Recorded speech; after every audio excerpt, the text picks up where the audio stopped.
What is going on, Legacy? It is Pippie here, bringing you a bit of Battlefield gameplay today, doing the gunner seat in the attack chopper. So just before I get into the topic, I'd just like to thank all the new subscribers that headed over to my channel, came out, checked my stuff, and yeah, subbed.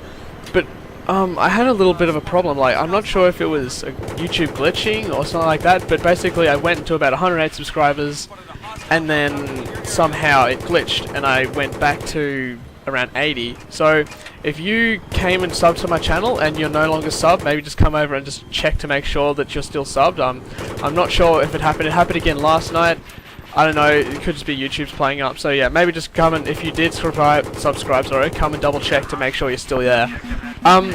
So yeah, this sort of will bring on to my main topic of today, which is air support. So in Battlefield, it's a pretty air and vehicle based game. So basically, if you lay it out on maps, especially like the big maps like Caspian, maybe Bandar, Operation Firestorm, yeah, that's the right one.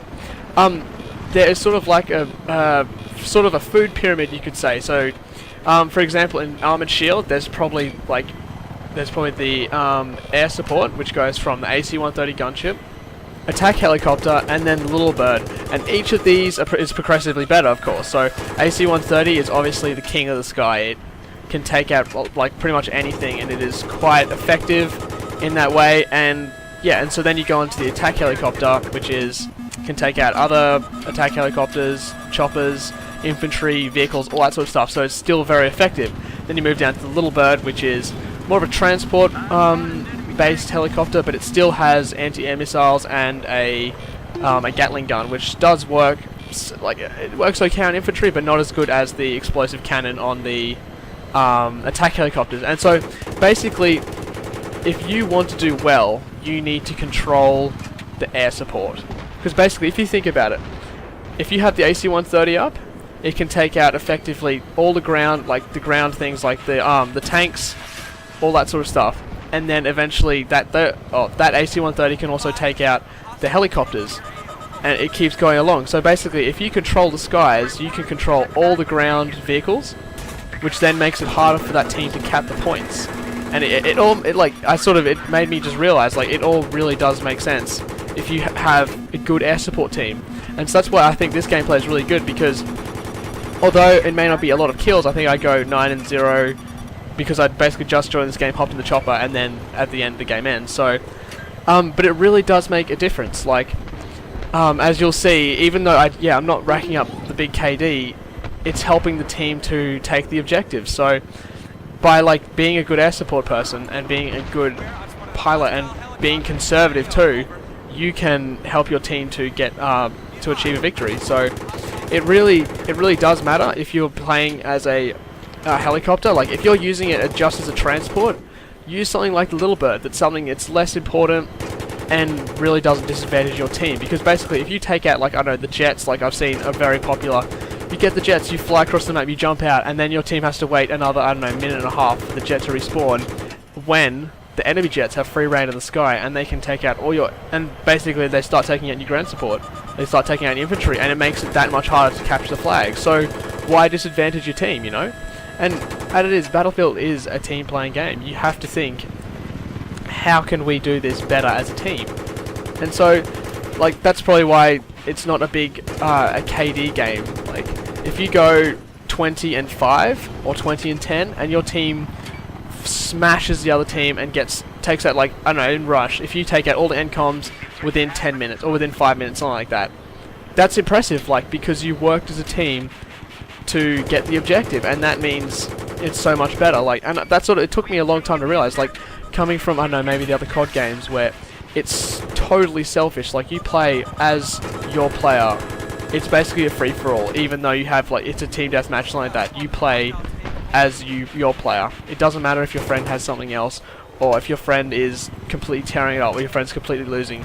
If you go, you can tear it up, and that is your own thing, which is, like, I suppose that's what the game is like, but it's completely selfish. So in Battlefield, you really have to sort of adjust your mindset into playing as a team member, because really that is what helps you and makes you a better player. And being a better player then you'll start to see your team doing a lot better. And even if you have 1 to 2 people on your team who are just really tanking it out, they could, I don't know, they could be maybe on Operation Metro on maybe the 3rd MCOM, sorry, we are going up the stairs and into the lockers, and in that sort of big open area around B in Domination, in Conquest. Playing that, you could have just like maybe 2-3 people who are just, you know, ducking out, looking at the enemy, like taking out the enemy, and then reviving, and just those 2 people could directly help you guys achieving your victory. So it really, like, it's in the end, it boils down to you as a player. So like, some people just play game to have a good time, like, which is fun, but then there's also people who are competitive. Like, I certainly, when I play, I like to win, because, like, you know, it's rewarding, you know, like, but there's also times when you can just be playing, like, I don't know, I do admit it, like, sometimes on, I don't know, Firestorm or something, I set up on one of the back mountains just with a bipod and a rifle and just, you know, just go for it, because it's fun. But again, there's certain times, like that was in a 64-man server, I got in, and the enemy team was already down. It was like a 1,000 ticket server, and they're already down around 300 tickets behind us. So I thought, okay, they're not really going to miss me going up and trying out just to do it. And I'll put a little clip in at the end. I got a 1,200 meter headshot, which was pretty cool. Like, my best is around 1,300.